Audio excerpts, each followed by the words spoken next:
Hello, everyone. My name is Jada. I'm going to be moderating the event today. So this event was organized by Chestnut Retreat Center and Lehigh Dialogue Center. It was to celebrate Women's History Month and bring women of diverse backgrounds together on one platform to present a woman who had influence on them. So let's share and learn and raise awareness of women's contributions to our history. Basically the entire point is so we can celebrate Women's History Month. So our first presenter is Norma Levine. She's an educational consultant, advisor, project manager, and volunteer. Dr. Norma Levine has spent over 45 years as a professional educator.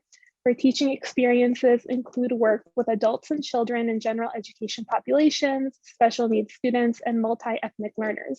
She holds an earned doctorate degree from Fordham University's elite executive leadership program in the areas of administration, supervision, and urban education of multi-ethnic learners. These days, Norma and her husband work together as part of the Hoot Group of Pennsylvania, a not-for-profit volunteer corporation where she uses her time and talents as an advocate for homeless individuals, needy families, the elderly, and veterans. She is a member of the Advisory Council of RSVP and a certified speaker of the Pennsylvania Senior Medical Patrol. She is also an active member of Monroe County United and as a member of the Social Action Committee of Congregation Tahirih, correct my pronunciation. She works with a variety of interfaith groups. In addition, she presents community education programs to children and adults in the areas of healthcare fraud, the history of illuminated manuscripts, and Hanukkah story time parties. So I will give the microphone over to Norma. Can you hear me? Yes, we can hear you. Okay, Betty Goldstein Friedan was one of America's first feminists in the 1960s. She was born in Peoria, Illinois, where she spent her youth and early adulthood living a normal woman's life for her time. She was raised in Peoria, which was known prior to Prohibition as the whiskey capital of America, and it was the main industry of the United States. After Prohibition, the town became gentrified, and that's where she and her Jewish immigrant parents lived. As one of the very few Jews among her classmates, she and her family became acutely aware of anti-Semitism. Despite her popularity in her classes, she was still rejected from all the high school sororities and social circles because of her Jewishness. Betty Friedan believed that it was her knowledge of these anti-Semitic injustices that prepared her to confront the gender inequalities in American society. In 1947, she married Carl Friedan, and for 10 years, she lived as a housewife and mother in the suburbs of New York City. During this time, she did freelance work for several magazines until she was fired when she became pregnant. I can relate to that. Something like that happened to me. In 1957, for her 15th college reunion, she conducted a survey of females from Smith College. The survey focused on their education and their experiences following graduation and their satisfaction or dissatisfaction with their lives. She concluded there was a problem that had no name. Her 1963 best-selling book, The Feminine Mystique, gave a name to the problem that had no name. She encouraged women to seek new opportunities for themselves by shattering the myth that every woman wants to become a homemaker and housewife and find total fulfillment through marriage, child-rearing, housework, and sexual passivity. The book began the second wave of feminism in the United States and helped ignite the movement for gender equality. She was one of the co-founders of the National Organization for Women, which worked at giving women equal pay, working for better job opportunities, making sure that women weren't discriminated in job forces, etc.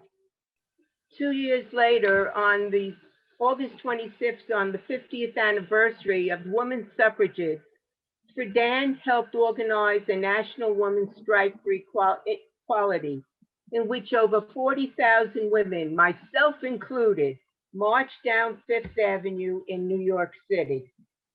1 year later, Betty Friedan and fellow feminists created the National Women's Caucus. The group's goal was to get more women elected to political office.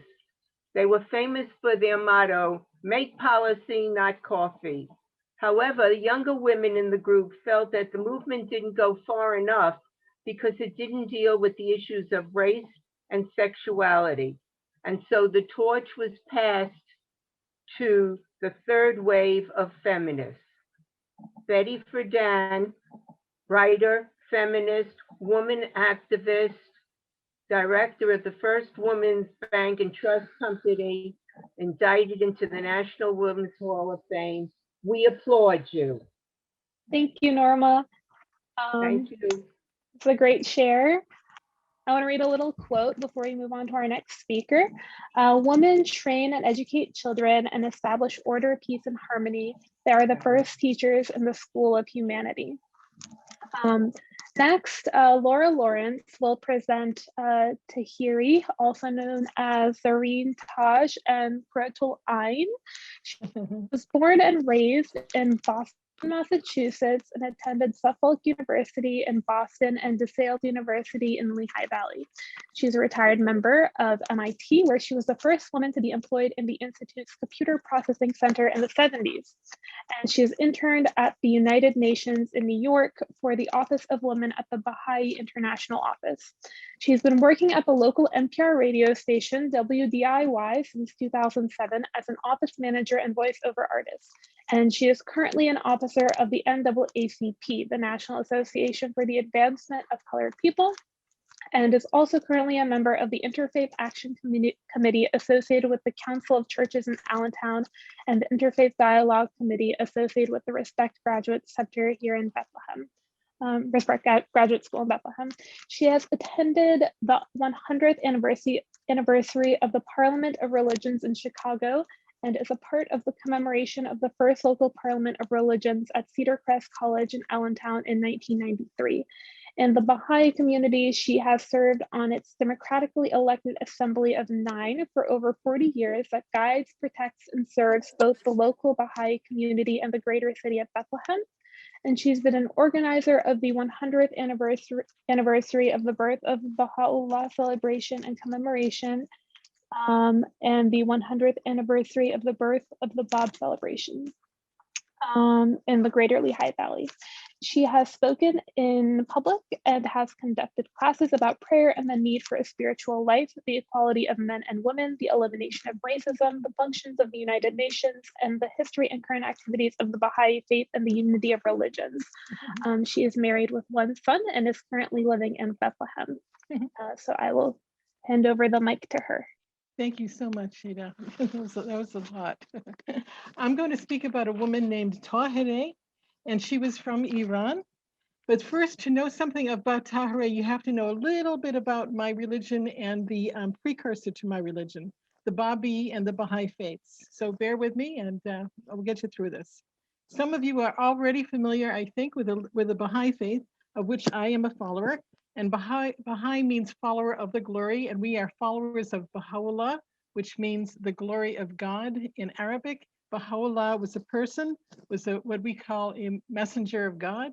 The other messengers of God, of course, have been Christ and Moses and Mohammed and Buddha and Krishna, a long line of blessed divine messengers.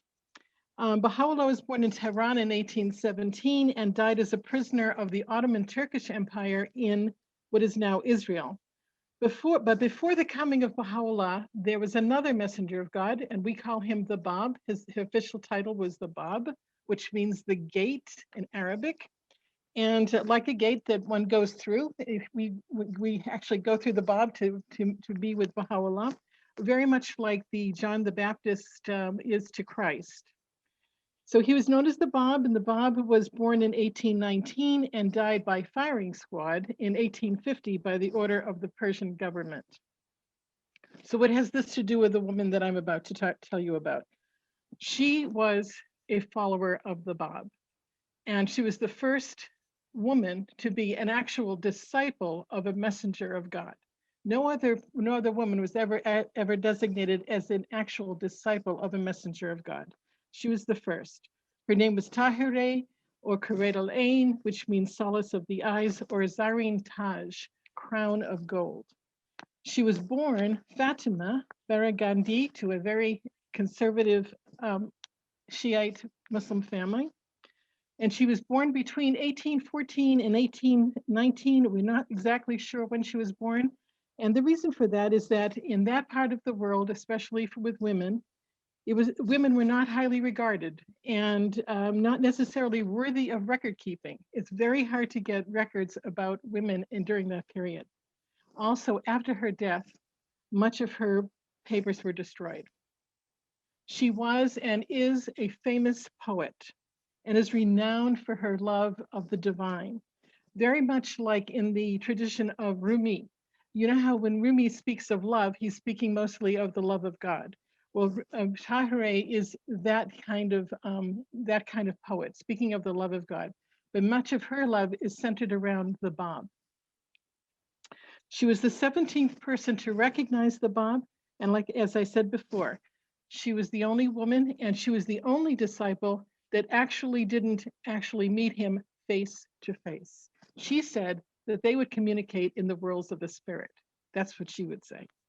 To fully understand her courage during this momentous time, you must realize that she was living in a completely male-dominated world, surrounded by the most conservative clergy. Her husband, her father, and her father-in-law were some of the most famous mullahs of Iran at the time. So what happened is her father actually taught her many things, and which was very unusual because women of that day were so uneducated, had very few educational opportunities, but she was well educated. In fact, few men in her day knew the Quran and its meanings, traditions, and Islamic law better than she. Because she was a woman, she was not given a degree. And her father said that what a pity that was that she wasn't born a boy, because if she had, she would have followed in his career and would have made him a very wealthy man. That's what was well known. Being the only woman of the Bab's disciples, she was very highly honored by the men. In fact, she was so highly honored that it was even considered like improper to even look at her shadow. And also, on top of it all, a very conservative culture in addition to that. In the summer of 1848, the men met for a conference to decide what their next strategy is going to be. So there were mostly men there, and almost all men, and she. And she appeared to them one night without a veil. Now, this sounds not that stupendous to us, but this was there's nothing to compare to it. It's not even without any clothes on. It was beyond any kind of expectation that these men had. And why she did that was that these men that were gathered felt that because they were Babis, they felt that the Babi faith was going to be just a continuation of Shiite Islam with a few tweaks. And she said, no. This is a new day, a brand new day. Well, many of them were not prepared for the new day that she had sketched out for them. A new day where women were unveiled was not for them. Some of them had left the Babi faith right then and there. Now, what happened, this was in August of 1848, in June. And oddly enough, 2 weeks later, only 2 weeks later, on the other side of the world, in Seneca Falls, New York, Elizabeth Cady Stanton and Susan B. Anthony were organizing the first women's rights conference in Seneca Falls. These two events were happening almost simultaneously. Finally, Tahirih was finally imprisoned by the Shah of Persia and sentenced to die. The prison guards escorted her to a garden outside of Tehran on a very dark night in the August of 1852, and dressed in her finest wedding gown. And she took a beautiful scarf that she loved very much, and she gave it to the guards to strangle her, and which they did. They strangled her with the scarf, but before she died, she said to them, "You can kill me if you like, but you will never stop the emancipation of women." So to me, she was one of the first, and maybe the very first woman who was ever killed for the cause of the emancipation of women and freedom for women. And I'm going to, if I just have a couple of minutes, do I have a minute? I want to recite just a little prayer of hers, and I'll give you a little visual. Well, that's going to be too hard with sharing. This is one of her poems, very quickly, and it's called Face to Face. And remember, I said she was the first disciple that actually did not meet the Bab face to face. And also the words face to face. How many times in the last couple of months have you said, "Oh, I'm dying to see you face to face"? Well, this is her speaking of the Bab and how much she loved his face. "If ever I should behold you face to face, eye to eye, I would be bold to recount my heart's plaint, point by point, verse by verse. Bereft of your visage, my two eyes have wept such bloody tears, tigress after tigress, stream upon stream, spring after spring, brook upon brook. Your perfect brow, your eyes, your beauty spot have preyed on the bird of my heart, sense to sense and heart to heart, feeling to feeling and mood to mood. My desperate heart has knitted your love to the very fabric of my being, string by string, thread by thread, warp by warp, woof by woof. Tahirih has searched every layer of her heart, but found only you there, sheet by sheet, fold by fold, cover by cover, over and over again. So these are several books of Tahirih's poetry, and you can find them online, and they're great. They're very much like Rumi, but definitely from more of a feminine point of view. That is about Tahirih. Thank you. Thank you so much for the share. Each woman is a precious, exalted jewel that must not be violated and thrown into the sewer. We hope that fortunate future generations will awake to knowledge, spirituality, and truth so that women may once again become the apple of their eye. Next, Mukaddes Sablak will be presenting. Mrs. Sablak is actually my mother. She is a doctor of mathematical engineering and fluid dynamics, and she is a dedicated volunteer of the Hizmet movement. She is recently serving in the Northeast Islamic Center and Respect Graduate School, as well as Chestnut Retreat Center. She is a philanthropist and enjoys the work of guidance in 20 to 30 groups, 20 to 30 people like groups. And she is working with life coaches and therapists and helps young adults regarding pre-marriage consulting. And she is my mother as well as my 3 other siblings. And she will be talking about Melek, Ipek, and the work philanthropy and the Hizmet movement. Thank you very much, Jada. It was a long introduction.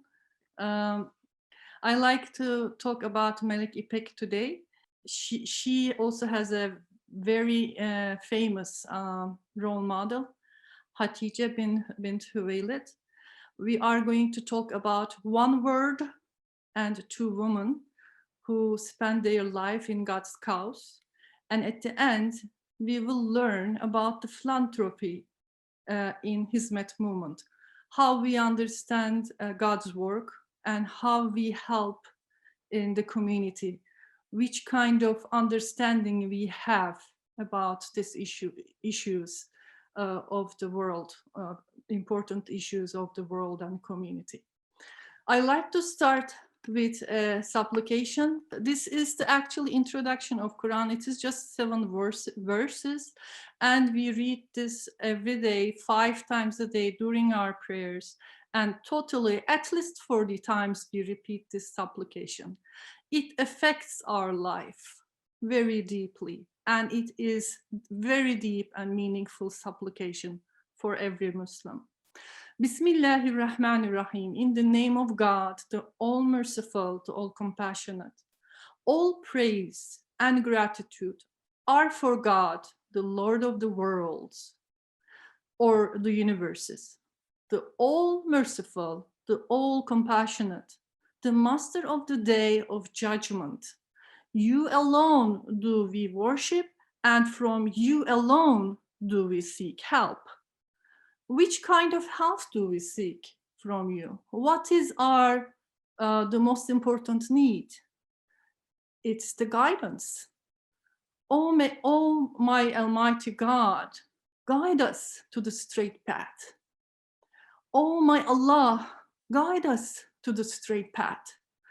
Oh my Allah, guide us to the straight path, the path of those whom you have favored, not of those who have incurred your punishment and condemnation, nor of those who are astray. This is Melek Anne. Let's start with Melek Anne. Maybe you see the two sons of Melek Anne, on her left and right side. One of them is Akın with the blue suit. The other one with the gray suit is Tekin. Akın and Tekin actually raised when they were visiting orphan houses with Melek Anne. Melek Anne held her son's hands and walk around the streets of Ankara. In Sincan, there is a big orphan house. They visited that orphan house at least a couple times a week. That's how they grew up. Melek Anne is a philanthropist. Also, she raised a lot of philanthropists. First of all, her two sons. Melek Anne is actually a very wealthy person from her grandparents, from her parents. Recently, when government actually got their wealth, they were talking about numbers like $30 billion or something like that. So they got everything they belong. They got all of their wealth. Melek Anne is sentenced for 20 years, about a couple years ago, maybe 2 years ago. Luckily, Akın Ipek able to escape from Turkey. Now he lives in England. Tekin Ipek, with the gray suit, is sentenced for 90 years in Turkey. And on the day, at the end of the case, on the day she has sentenced for 20 years, she said, what I do in our company, what I do in my life is from the when I was 15 years old, when I started to this work of philanthropy, from 15 years old to today. Look at me, I'm old. I became an old woman, and look at me. What I have done is this. I have taken care of orphans, patients who have no insurances. I have taken care of veterans and their families. I helped students may not have privileges, and these kind of things. She helped all this kind of people for her whole life, with her wealth, with her voice, with her dignity, with her credibility. If she can go talk and influence some other people, she also did that. She actually showed us a great example. She has a really nice path that we are walking behind her. This is a university. This university is called Ipek University, in the most respected area in Ankara, the capital city, Çankaya, Ankara, in Turkey. This university is established by Melek Anne and with her sons. This university is closed in 2016. It is banned.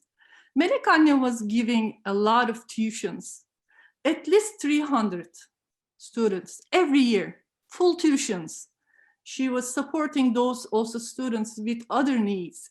I cannot tell, everything she has done here, just simple examples. She has also established many other schools, like elementary schools, daycares, high schools, some special education oriented schools, like schools for people who have disability, this kind of things. She did a lot of great work. To understand Melek Anne and his idea of philanthropy, we need to understand mighty Khadija. Khadijatul-Kubra in Arabic. Kubra means mighty. Mighty Khadija is a very important role model for many of us. Khadija was a businesswoman like Melek Anne in Mecca in the 5th century. And she was doing some trade. During this time, she met with Muhammad, peace be upon him, and they become business partners.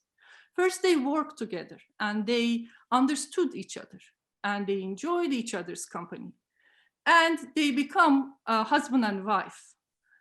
For many years, they established their family. They had children. Muhammad, peace be upon him, had only Khadija for a long time. They had kids, they had a nice family, until she got the message. They had a normal family like other people. They had a human life. They didn't receive the message yet. And after one day, when Muhammad was thinking about the problems of the society and taking some alone time in the mountains of Hira, he saw the angel. He met with the angel and he received the message. When he came home running with fear and anxiety, he shared his thoughts and what he has seen with Khadija. Khadija accepted Islam, and she is the first Muslim. A woman is the first Muslim. A woman is the one who actually counseled Muhammad and eased his pain. She said, "Don't worry, you're not a crazy person.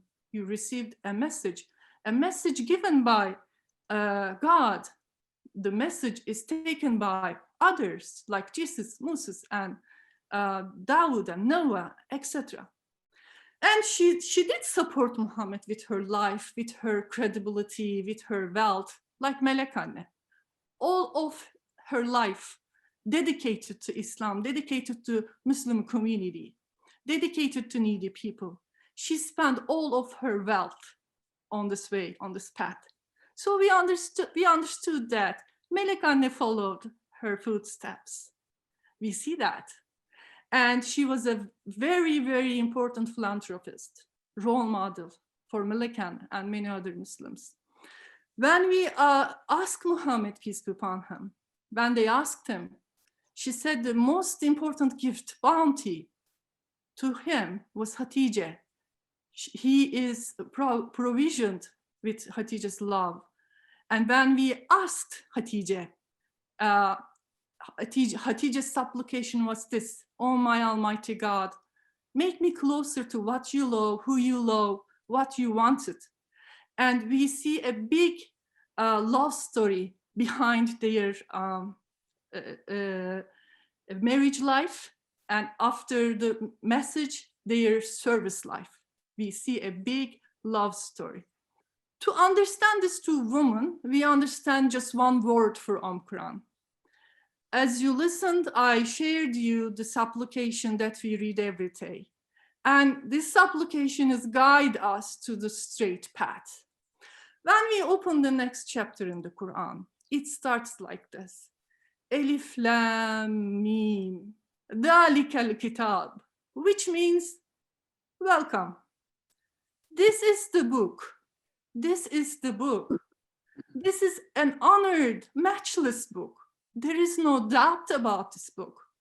And you asked for a guidance from this book. Do you want some guidance? Do you want to understand this book? Okay. to understand this book, there is a prerequisite. There are some covenants between you and me now as a reader. This is the covenant that we make. This is the prerequisites that I want from you. 1, you are going to believe the unseen.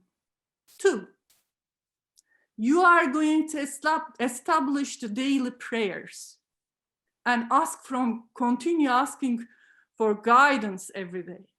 3, you are going to do in fact, which means share, spend whatever is given to you by God. Whatever is given to you. It could be wealth, knowledge, or power. And this is my last slide. Before I say to goodbye, I like to finish with Melek Anne again. She said they got every wealth they have. They have, in Turkish government, put him into prison. They got everything, and they destroyed her house. When she was leaving her house, in the middle picture here, she's holding the Quran. She just got one thing from her house. It was the Quran. And you know what she said? In fact, she said, whatever I gave to God, and they got the rest of it. I am not going to fix my house. I want everyone to see what's going to happen to the people who did not obey the covenant of God. If you are not giving, you're not going to be on the straight path. So Melek Anne is an angel like her name. And I like to finish it with prayer again. May Allah guide us and keep us on the straight path. Thank you very much for your patience and listening. Thank you for sharing. Next quote I will read is, although it is fundamental that girls be brought up to be delicate like flowers and mild and affectionate educators of children, due attention must also be given to making them inflexible defenders of truth. Otherwise, we shall have transformed them into poor, impotent beings for the sake of delicacy and mildness. We must not forget that female lions are still lions. Next, Susan will be presenting about Amanda Gorman. Susan Odessky is a commissioned lay minister with the Unitarian Universalist Fellowship of the Poconos in Stroudsburg and a retired attorney. She has a passion for uplifting the stories of strong women, past and present. She presents a yearly service at her congregation highlighting an accomplished woman. This year, Susan combined her interest in women's rights with her interest in anti-racism by focusing on Amanda Gorman, the National Youth Poet Laureate, who wrote and presented a poem for President Biden's inauguration. Hi, thank you. I want to mention that my passion for women's rights and women's history comes from my mother, Marjorie Odessky, who I believe was a true feminist and lectured at her church about strong women throughout history. And my mother named me Susan after Susan B. Anthony, one of the first women to fight for the women's vote. On January 20th of this year, as I listened to Amanda Gorman, who is 22 years old, and she's the National Youth Poet Laureate, I heard her reading her poem, The Hill We Climb, at President Biden's inauguration. I knew how much her strength and determination would have meant to my mother if she had been alive to see it. So I wanted to share with you the story of Amanda, a young poet whose life is an example of fierce determination, and she might actually be the youngest woman profiled here tonight. She's amazingly only 22 years old. And this is Amanda at the inauguration reciting her poem. Amanda Gorman and her twin sister Gabrielle grew up in Los Angeles. They were raised by a single mother who was a 6th grade teacher in the Watts area. I really admire Amanda's strength in overcoming an auditory processing disorder that makes her hypersensitive to sound, as well as overcoming a speech impediment. Gorman said that she values her speech impediment as a gift and a strength because the obstacles of her auditory and vocal skills forced her to become really good at reading and writing. Amanda received a scholarship to Harvard where she studied sociology. She became Poet Laureate of Los Angeles in 2014 and published her first poetry book in 2015. Amanda writes of oppression, feminism, racism, marginalization, and the African diaspora. She has read her poetry on MTV and performed before the Library of Congress. Amanda was the first person to be named National Youth Poet Laureate, and that happened in April of 2017 while she was a student at Harvard. Amanda famously said that she intends to run for president in 2036.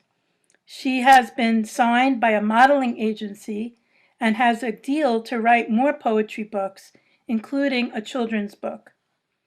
In February, Gorman was featured on the cover of Time magazine, and in that issue she was interviewed by former First Lady Michelle Obama. And here's Amanda on the cover. In the interview, Mrs. Obama asked Gorman what role poetry played in helping her make sense of history. Amanda replied, "Poetry is the lens we use to interrogate the history we stand on and the future we stand for. It's no coincidence that at the base of the Statue of Liberty there is a poem. Our instinct is to turn to poetry when we're looking to communicate a spirit that is larger than ourselves. We have seen ways in which language has been violated and used to dehumanize. How can I reclaim English so we can see it as a source of hope, purification, and consciousness?"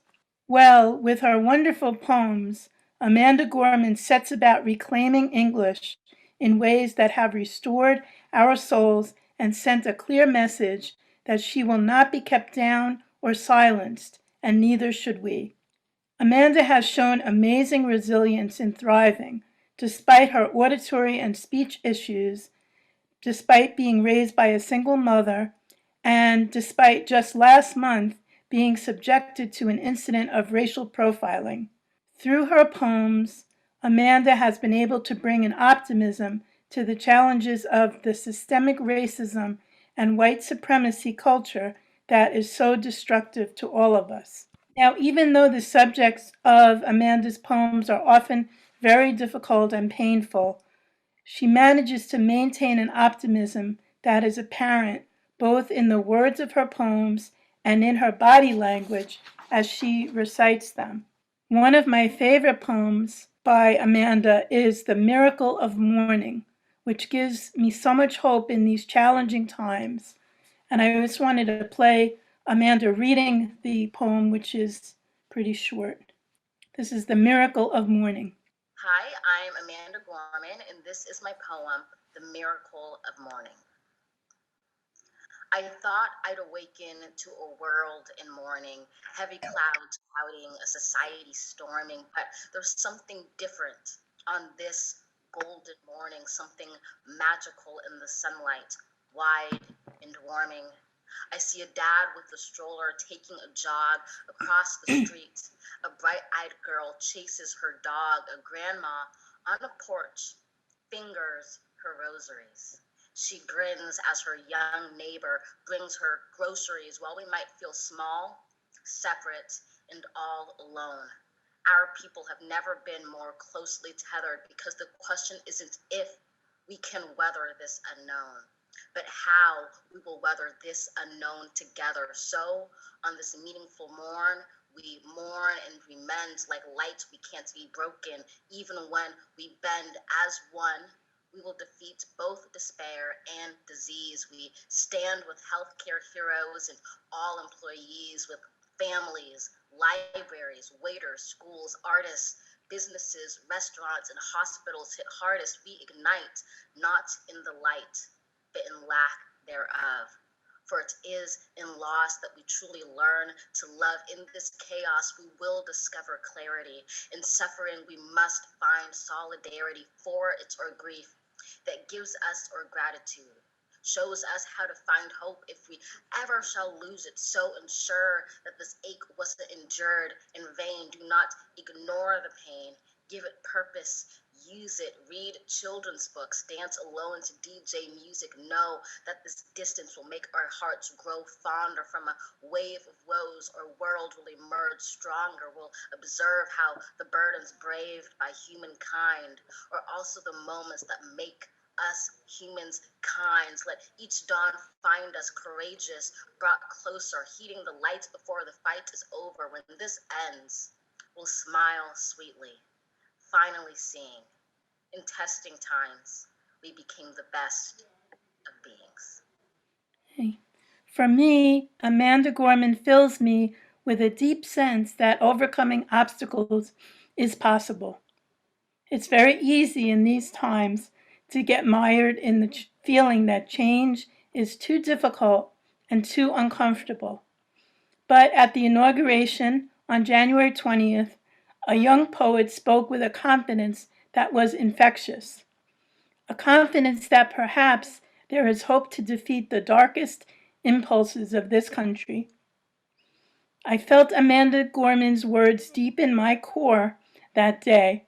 As she spoke, I could draw a direct line from her strength to that of other wonderful women writers and civil rights activists such as Maya Angelou and Malala Yousafzai. I believe my mother, the feminist, would have been as deeply touched by the profound work of Amanda Gorman as I have been. Thank you. Thank you, Susan. So our women are the soundest foundation stone of our national honor and nobility. Their part in forming our long and glorious past is equal to that of the warriors who struggled with our enemies. Joan will be presenting next. She'll be presenting Anne Frank. Joan Katz is originally from Brooklyn and has lived in the Lehigh Valley for more than 50 years. She's worked as a rehabilitation counselor, a school counselor at all levels, an adjunct instructor, and a psychologist in private practice. She has 2 grown children and 4 grandchildren, and her wish for each of them is to believe, as Anne Frank did, that in spite of everything, people are really good at heart. First, I need to apologize. I've been getting up and down because there was an accident outside my front door. Some neighbors banged a car into a tree. They're fine. But I was called upon to take pictures of this by the police. So I'm a wee bit more unsettled than I thought I would be.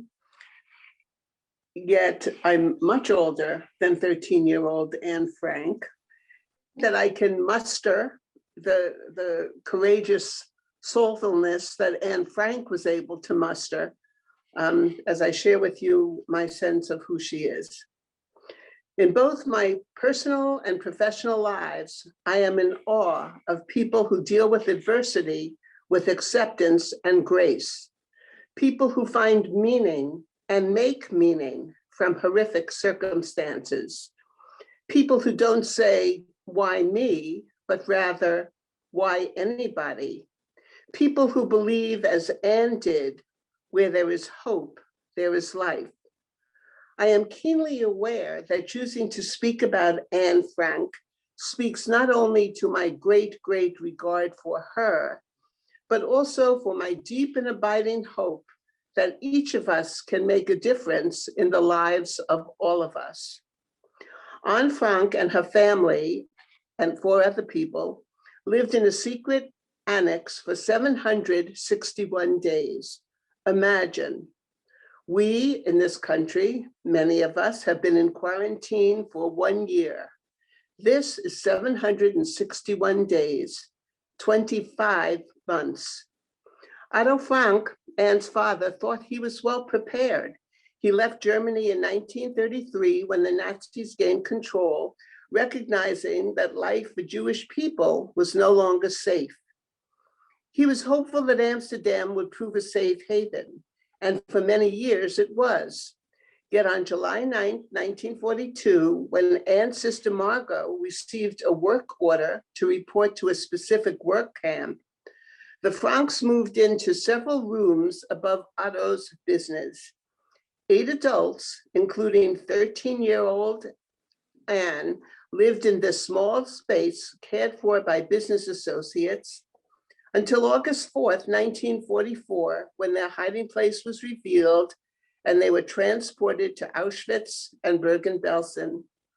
Within these claustrophobic walls, Anne wrote an extraordinary diary, addressing each entry, "Dear Kitty." There is no way that my speaking about Anne can do justice to her lyrical writing. Her ability to share the often ordinary daily happenings amidst the extraordinary happenings in the world outside her walls. Therefore, I've selected 2 entries highlighting her intelligence, her youthful exuberance, her profound level of introspection, and a desire to make the world a better one. In this entry, dated November 1943, I simply can't imagine the world will ever be normal again. I do talk about it after the war, but it's as if I were talking about a castle in the air, something that can never come true.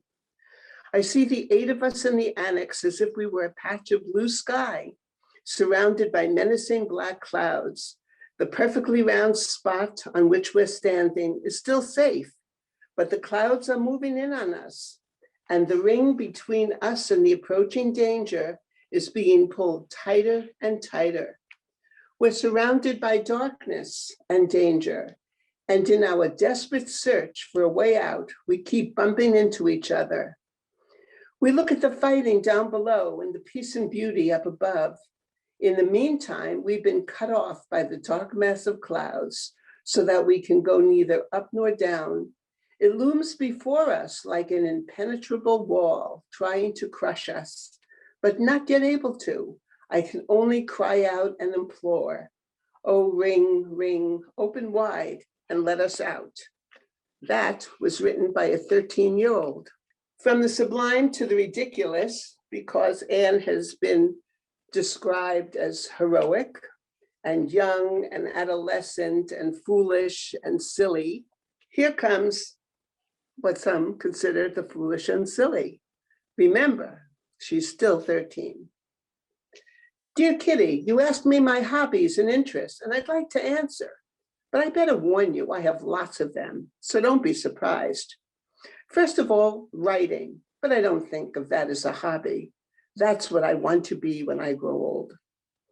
Number 2, genealogical charts. I'm looking in every newspaper, book, and document I can find for family trees of French, German, Spanish, English, Austrian, Russian, Norwegian, and Dutch royal families. I've made great progress. My 3rd hobby is history, and Father's already bought me numerous books. I can hardly wait for the day when I'll be able to go to the public library and ferret out the information I need. Number 4, of course, parenthetically, of course, Greek and Roman mythology. I have various books on this subject. I can name the 9 Muses, the 7 Loves of Zeus. I have the Wives of Hercules, down pat. My other hobbies are movie stars and family photographs. I'm crazy about reading in books. I adore the history of the arts, especially when it concerns writers, poets, and painters. I loathe algebra, geometry, and arithmetic. I enjoy all my other subjects, but history's my favorite. And finally, her last entry. I want to be useful or bring enjoyment to the world, even those I've never met. I want to go on living even after my death. And that's why I'm so grateful to God for having given me this gift of writing. That was last written on August 1st, 1944, and the hideaway was discovered 3 days later. Finally, I am so struck with her life as a teenager. I am struck with her courage, her dignity, her perseverance, and the fact that she remains triumphantly and heartbreakingly human despite this horrific ordeal. Thank you. Thank you, Joan, for reminding me of Anne Frank's vision again. The Diary of Anne Frank was actually one of the most meaningful books I read when I was in 8th grade. And it just shows us how much we have to learn from those who are, younger than us, and how much, vision and hope they truly have. As Virginia Woolf said, for most of history, Anonymous was a woman. So I want to thank everyone that shared tonight and did not allow these women to remain anonymous. And I hope that as we continue to share, women no longer remain anonymous. Those are my closing remarks, and I hope everyone has a good night.